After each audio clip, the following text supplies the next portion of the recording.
The last part of this project asks you to answer some analysis questions. So the first question, observe the map with the red circles for each earthquake. Do these circles appear randomly or are they only in specific locations? So here is again my map of my earthquakes.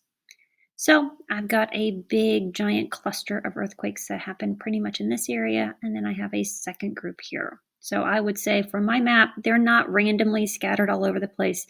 Earthquakes in the Caribbean happen in one of two locations, either here or here.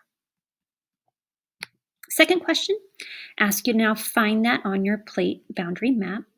So this map here that you've been working with, you need to find where are those earthquakes happening on this map. Now you do have some latitude and longitude. So you have some latitudes over here. Here's your equator and 10 degrees north, 20 degrees north, so on and so forth. And then here's your longitude down on the bottom.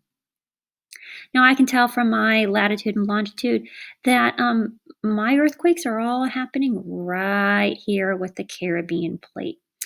So I would say one of my earthquakes, or my first group of earthquakes happened with here where the Caribbean plate and the North American plate are moving. And then that second group is here where the Cocos plate and the Caribbean plate are in contact with each other.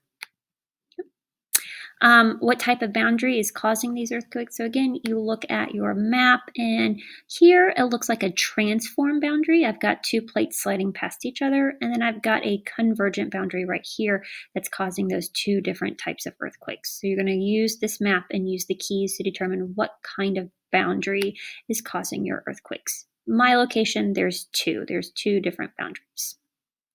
How are these plates moving? One's moving side to side, the other one is moving towards each other.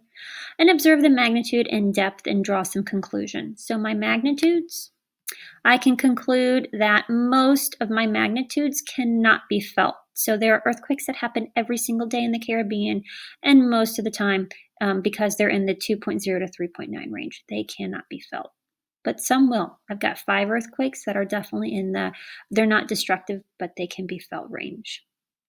Finally, it asks you to look at the depth.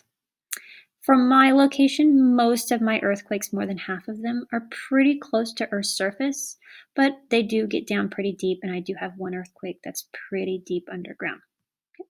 So you're just going to answer those questions as best you can using all the information in your project. And then when you are done, you can submit this project. Okay, guys, good luck. Bye.